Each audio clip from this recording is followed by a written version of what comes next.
बर्तमान आम बलांगीर जिला आगलपुर ब्लॉक नुनियापाली गाँव रे अच्छु आम सेवाकारी संघ जेनटा जानलु गोटे असहाय परिवार जार की हजबैंड नाई न ये सब जानिक घर के आम राशन सामान संगे आउ भी किसी आनी टे बुझमा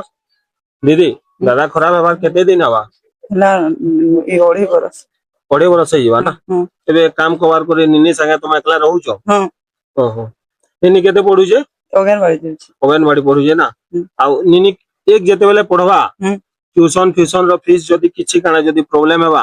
हमको से डॉक्टर दादा अछन कांटेक्ट करबो हमें तांकर ट्यूशन फीस से 10 पढ़वा तक हमें देवार लागि राजी अछु बुझले कि किछि भी काना जत्ते दूर ट्यूशन पढ़वा तार पढ़ा रे किछि कमी ना करबो निनी के ट्यूशन फ्यूशन देबो आ किछि भी तमर आके जदी केनसी भी असुविधा हवा हमको जणावो हमर आडू जिन हवा हमें सहायता करमु हमें इनो 18 टा जिल्ला रो पिला अछु गोटे सेवाकारी संघ ओडिसा जिल्ला के 18 टा जिल्ला रो अछु 10 टका 20 टका 30 टका करी हमें इनके जिन आपन को निके राशन सामान हो कि कपड़ा हो भी आउ किछ दिन से निने 60 टका है होला दे दो निने 60 टका चलिन दे दो आउ से गाड़ी दा दे दो डॉक्टर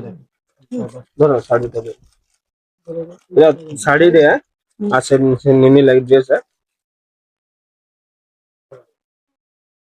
आपनकर अंचल रे भी जदी कोनोसी असहाय परिवार अछन जार आगे पछे केही नै थिबा हमको जोगाजोग करूं हमें जाई करी हमर जेनटा भी हेबा सहयोग करबो आ तांको हमें किछि कैश देबा लागि चाहू धन्यवाद जय सेवाकारी जय सेवाकारी जय सेवाकारी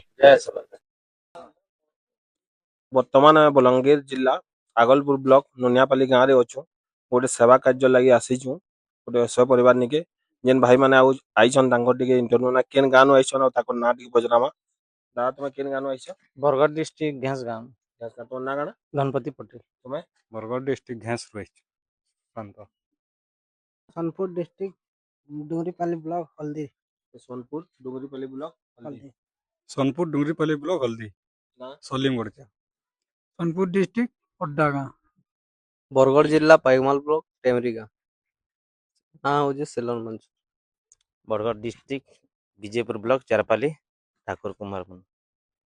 सोनपुर डिस्ट्रिक्ट तोरभा ब्लॉक रानी सोड्डा गांव रो मजियंत गलता बरगढ़ डिस्ट्रिक्ट विजयपुर ब्लॉक चारपाली गाँव राजपाई बलांगीर डिस्ट्रिक्ट आगलपुर डॉक्टर मेहर सरोज कालो सोनपुर डिस्ट्रिक्ट भिकमपुर का आ मोर ना होची Kiran Mahakur Sonepur district Bhikampur thank you जय मां समले जय सेवाकारी।